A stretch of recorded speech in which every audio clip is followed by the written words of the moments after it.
keeps, apparently, that function for your k component, that's an increasing function.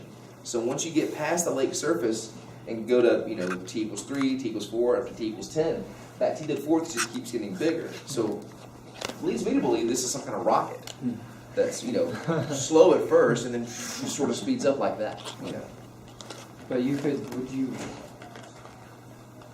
like, I guess, let's see, when it's on the lake surface, when k equals 0, would you just find the I and the j values in order to find Okay, what is its position relative to the lake surface? You would take this and plug it into your I and your k component. Okay. So you go back to here,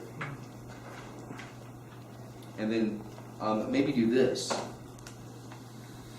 Maybe take your answer from here. Oh, shoot. Is it going to mess your video up if I turn this set of lights off? Even better. Not too bad? Okay, there's still a glare. Must be that lamp. I wish this calculator had a frosted screen on it. Let's put that on the Let's Just hold the let's just calculator turn in the your hands. lamp off. Maybe that'll work. Well, now your video's going to be crappy. So, you just turn the lamp on, turn these lights back on. Okay, that's manageable.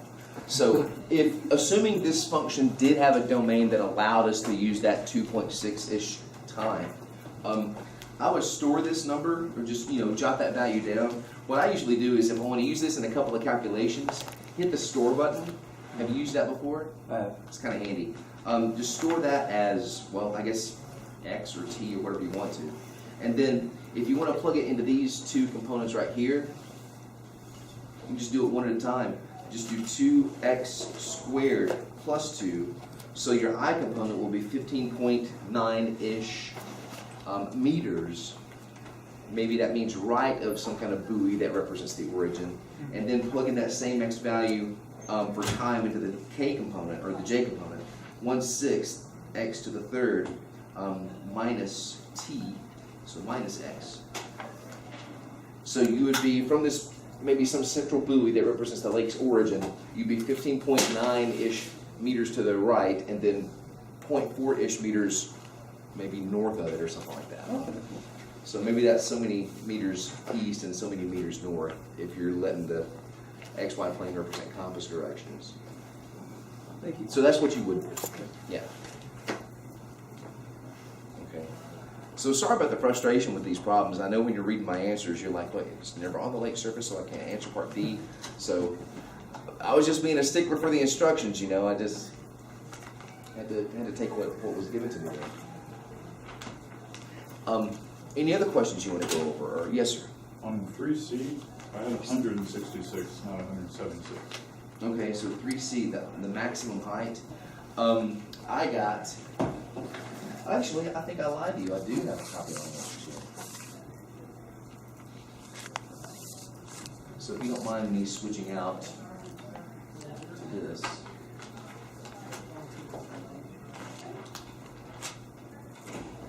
Here's your test. Okay. Does the aspect ratio look okay? Look pretty square?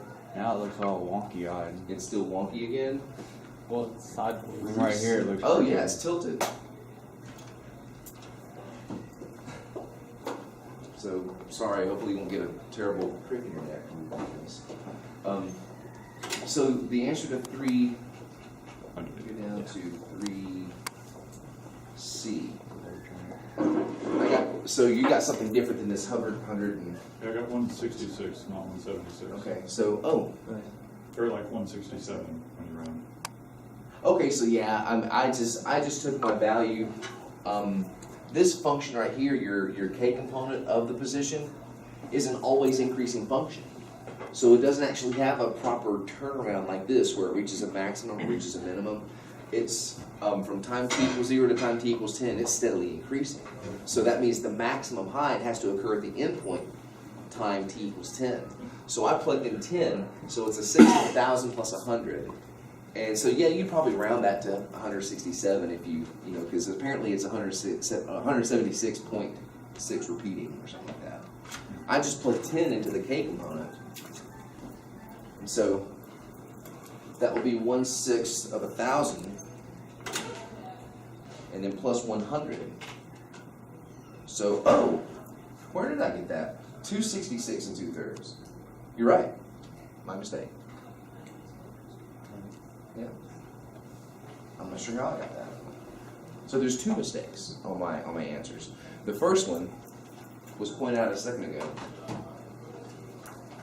When I did my approximation on the tabular problem that has the wind speed in knots and the time duration in hours, my approximation of partial of h with respect to t is incorrect. Apparently it says 0.25 feet per hour or something like that, because Sean C., you pointed this out. And he's not listening, so. I am too listening. Okay, I was just making sure. But you said I got 0.25. Yeah. And the answer should be 0.3.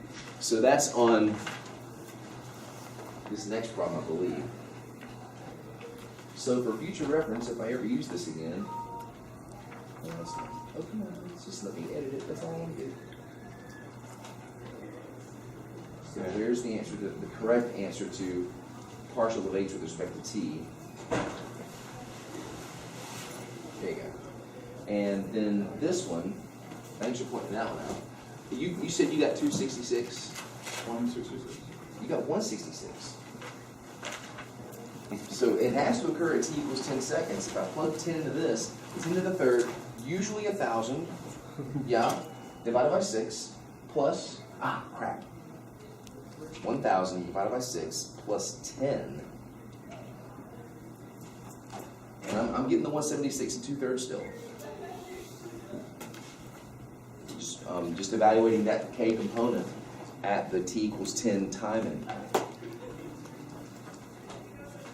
Because this would reach a proper maximum, like a turning point, if the velocity function, if its first derivative ever equals 0. It's that k component of velocity is an always positive expression. So since the k component of velocity is always positive, the k component of position is always on the increase. I forgot my plus t.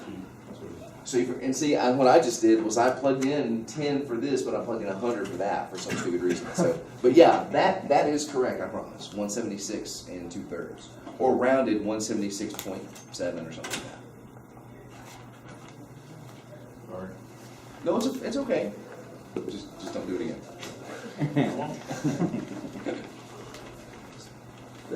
Yes, Oh, no, I'm just. you're stretching. Okay. Long day, yeah. Did we go over the chart one already?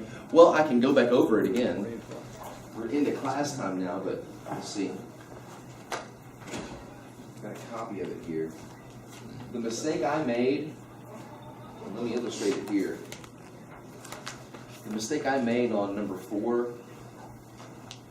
this was on the approximation of change in height over change in time, so dH over dt, feet per hour. You have, on the chart, you have a pair of data coming into this instant, where your wind speed's 20 from the left-hand column, and the top column has 10 for the hour duration. So you should be looking at the place where the height equals 7. So we want to approximate the change in height over change in time by leaving the wind speed constant. So you're going to be going horizontally along the v equals 20 knot row. So you keep 20 knots constant. And what we do is from the t equals 5 hour column to the t equals 10 hour column, we got a secant slope here essentially.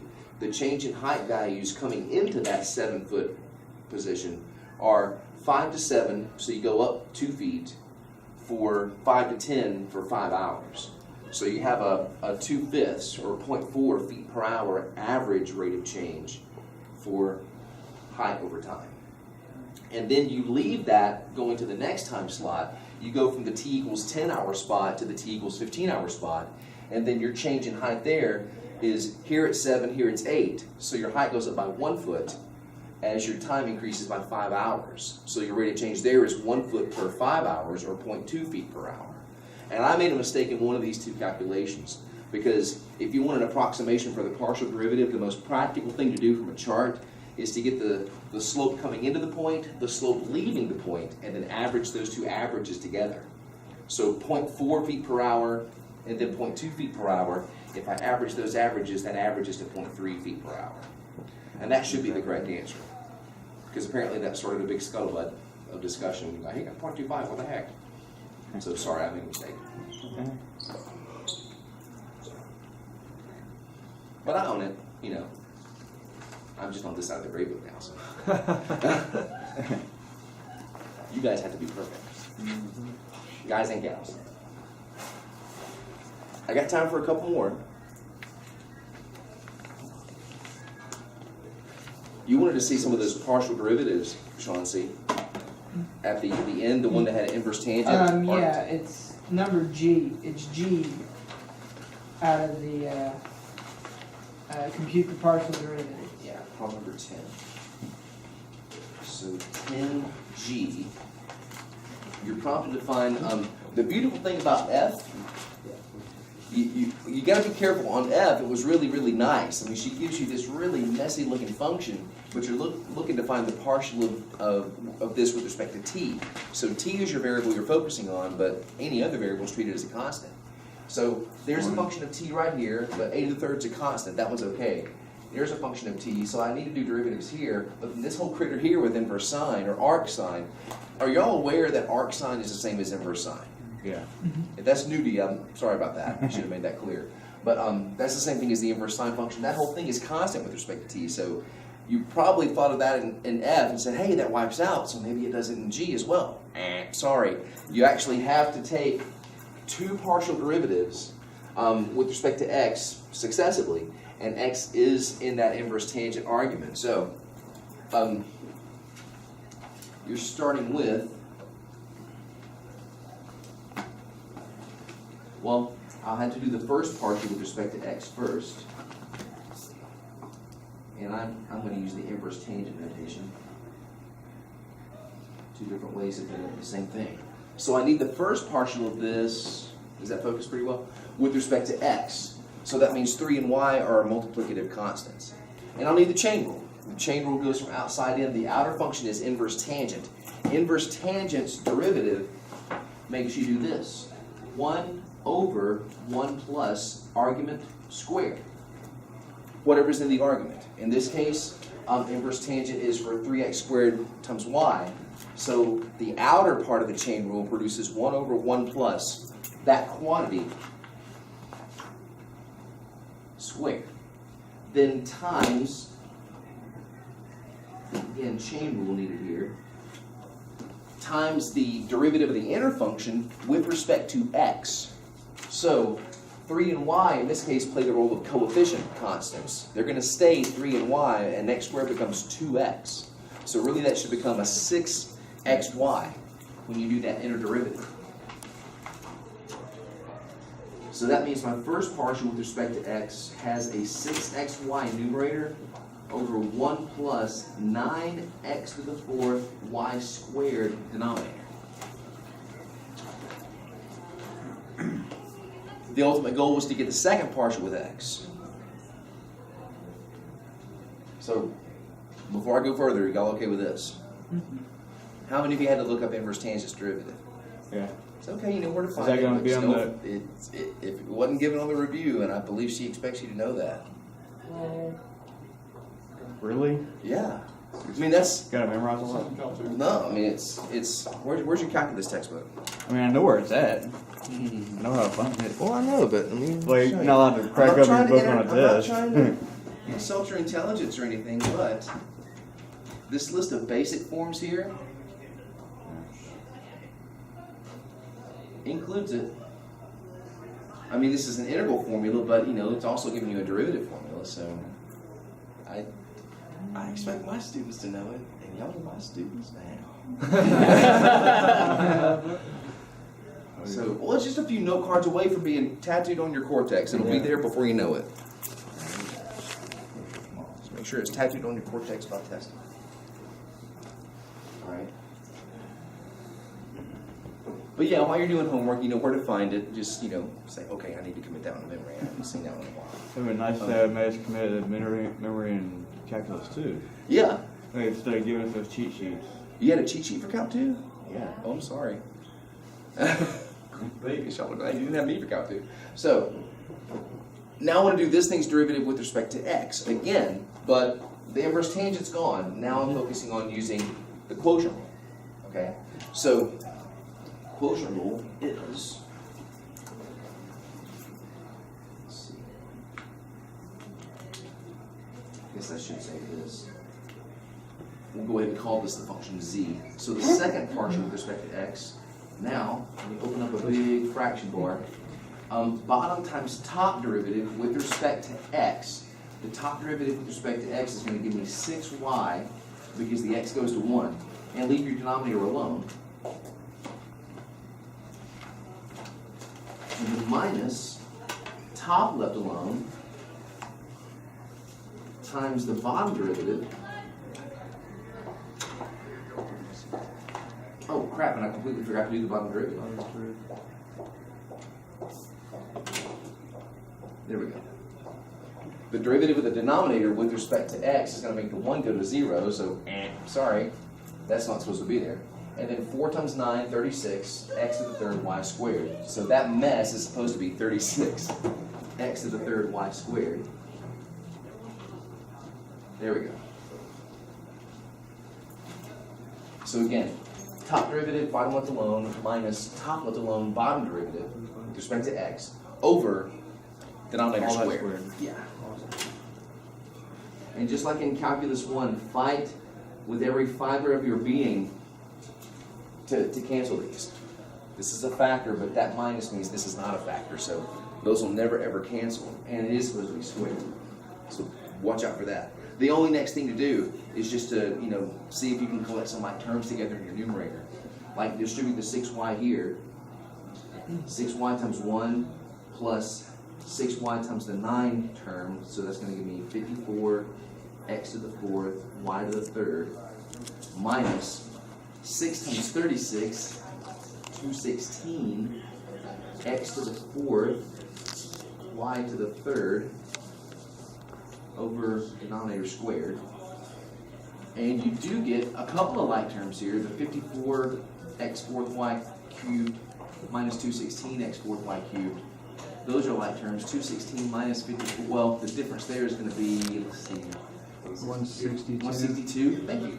Minus 162.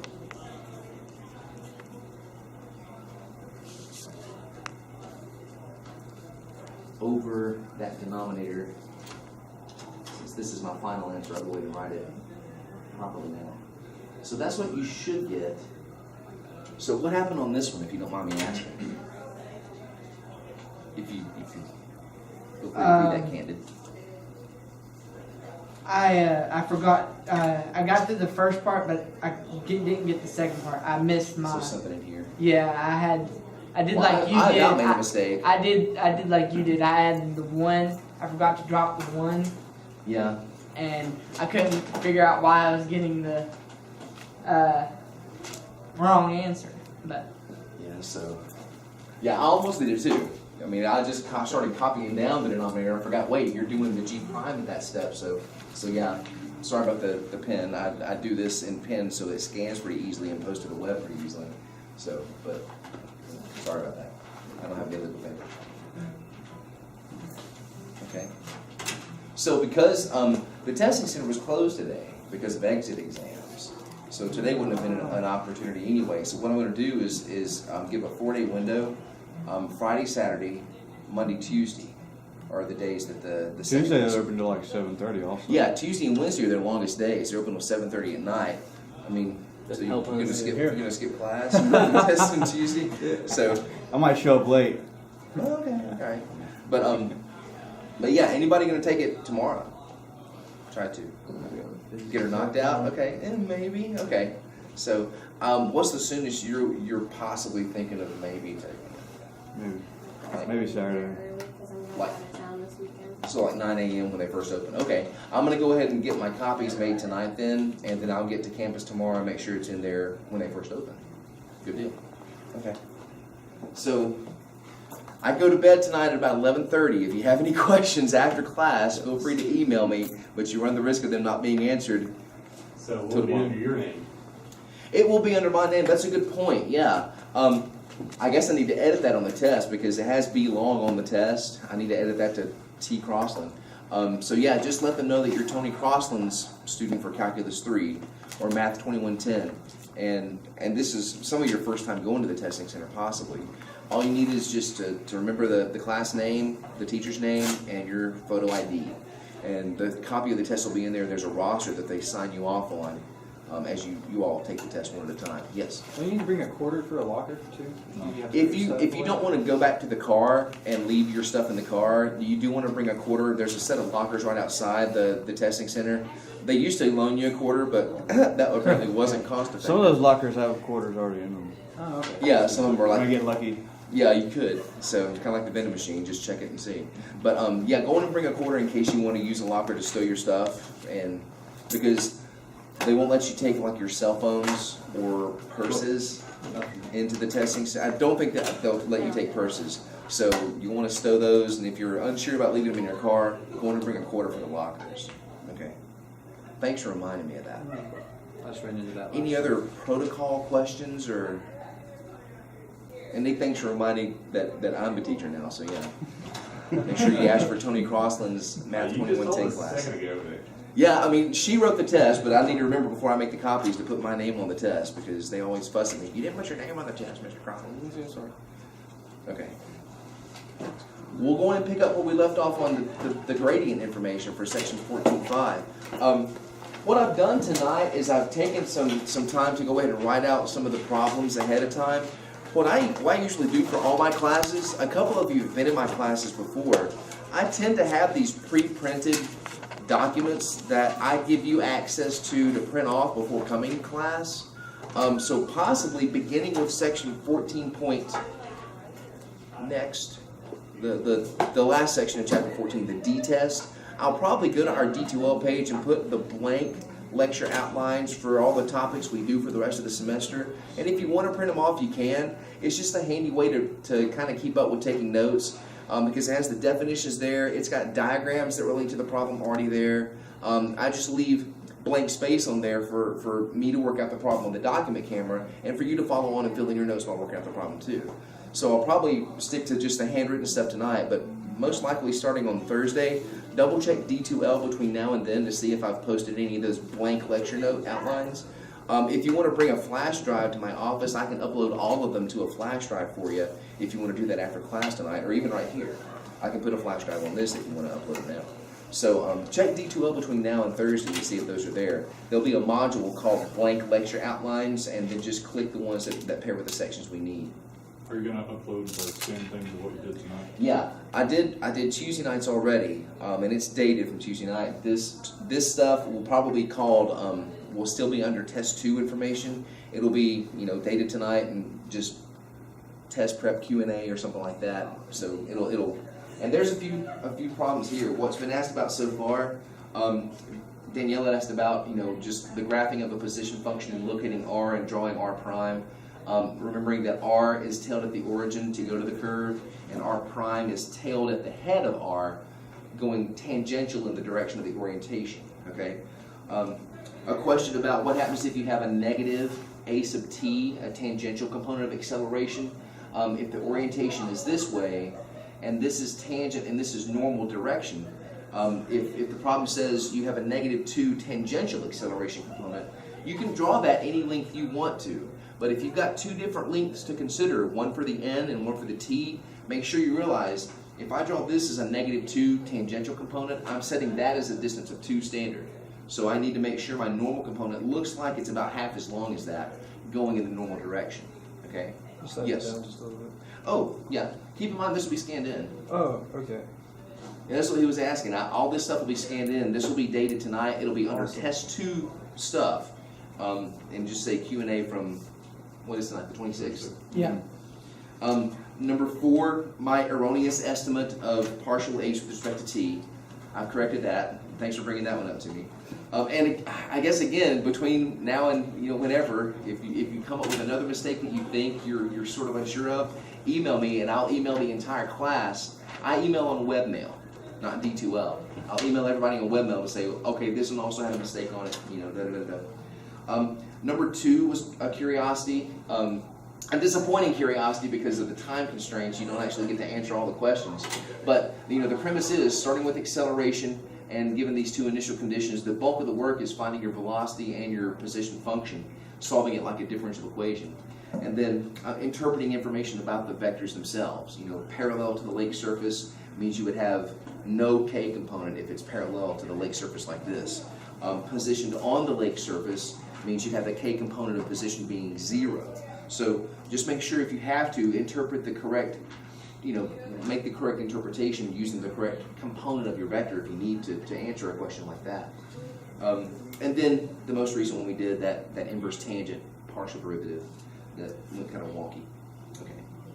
So this will be under the final stuff for test 2. And what I'm doing now, notes-wise, will be under the test 3 notes, class notes and such. Okay. Have you had a chance to go there since last Tuesday night? It's okay. But your D2L page will become a lot more robust because I use the neck out of D2L. So if you're not in the habit of going to D2L too frequently, you might want to check it pretty regularly. And mainly, I'll just post up notes like this. The first page for tonight is just a summary of some of the things we talked about on Tuesday night. I introduced you to the gradient vector. This is just mentioning for a function of 2 variables, f of x, y. But you can have a gradient vector applied to a function of 3 variables. The gradient vector is created by doing, this is a partial derivative operation done to the function f. And it creates an ij component vector when you have 2 variables. The I component is always going to be the partial with respect to x for your I component. The j component of gradient is the partial with respect to y.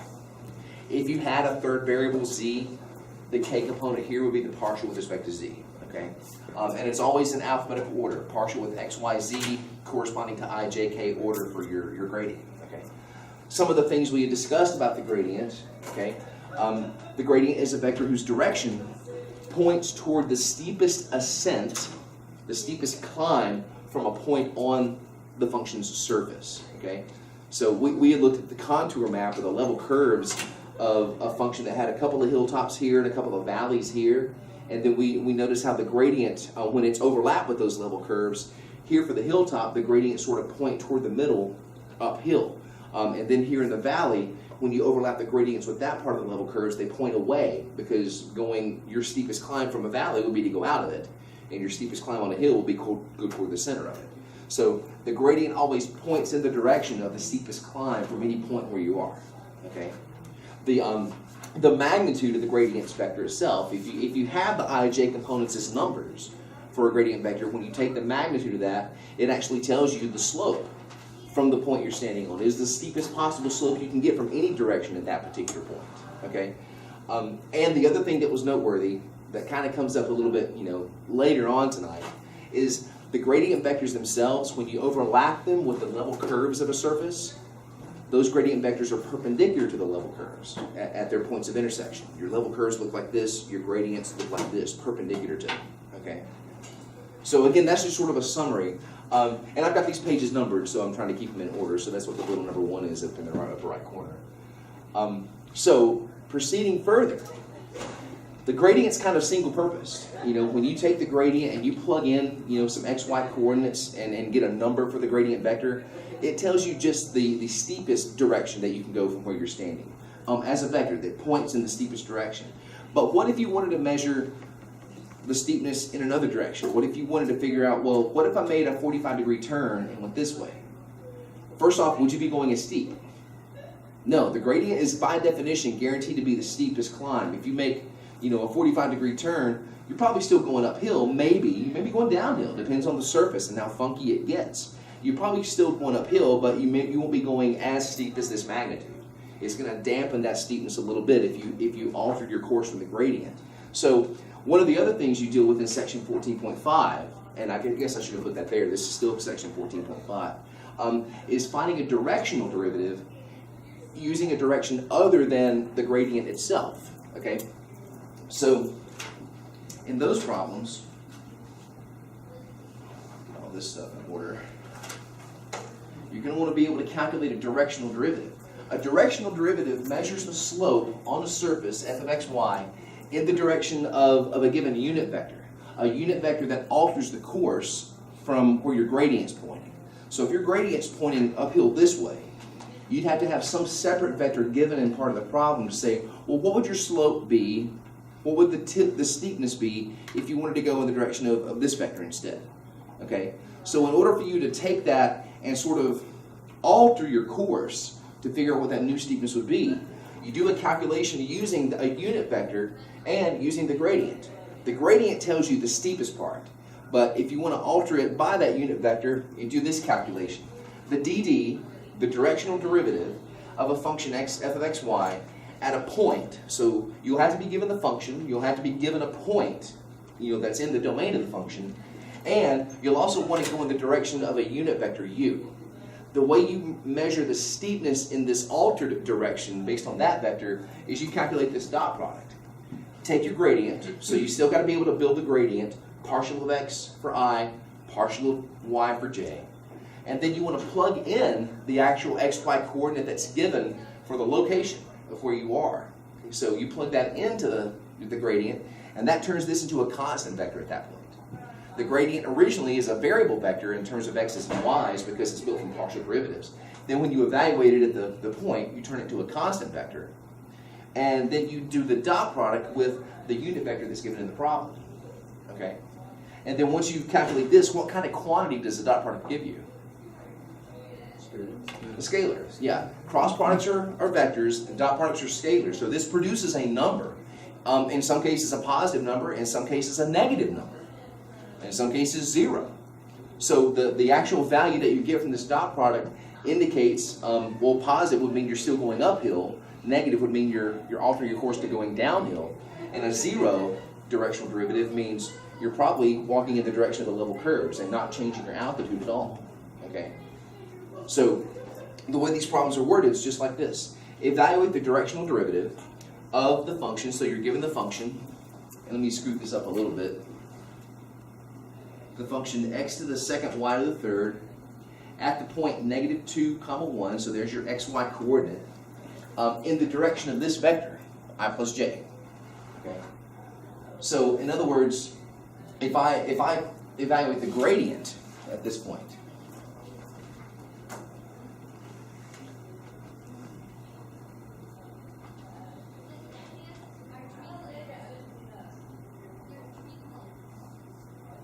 What's that upside down delta? it looks like an upside down delta, but it's actually, I've always heard people pronounce this del. Okay? And what it is, it itself is a vector. But it's unlike any other vector you've ever seen. Its components don't represent numbers, its components represent operations. The operation of each component, the I component is the operation of doing a partial with respect to x. The j component operation is doing the partial with respect to y. And if you need a k component, it is the operation of doing a partial with respect to z. So it is a vector, but it's called an operator vector. Because unlike conventional vectors that represent, certain positions in space or certain directionals in space, its components are operations that you do one component at a time to something else. So for example, when I do this, the function f is a scalar function. And so if I take a scalar and multiply it by a vector, I technically just take that scalar and do it to each of the components. Like if I wanted to do 5 times a vector, what do I do with that 5? You multiply through times the I, j, and k. But here's the kick. When you multiply these components with f, multiply means do that to this. So when this scalar applies to the components here, this operation is multiplied by f. In other words, this operation is done to f, producing your I component for the gradient.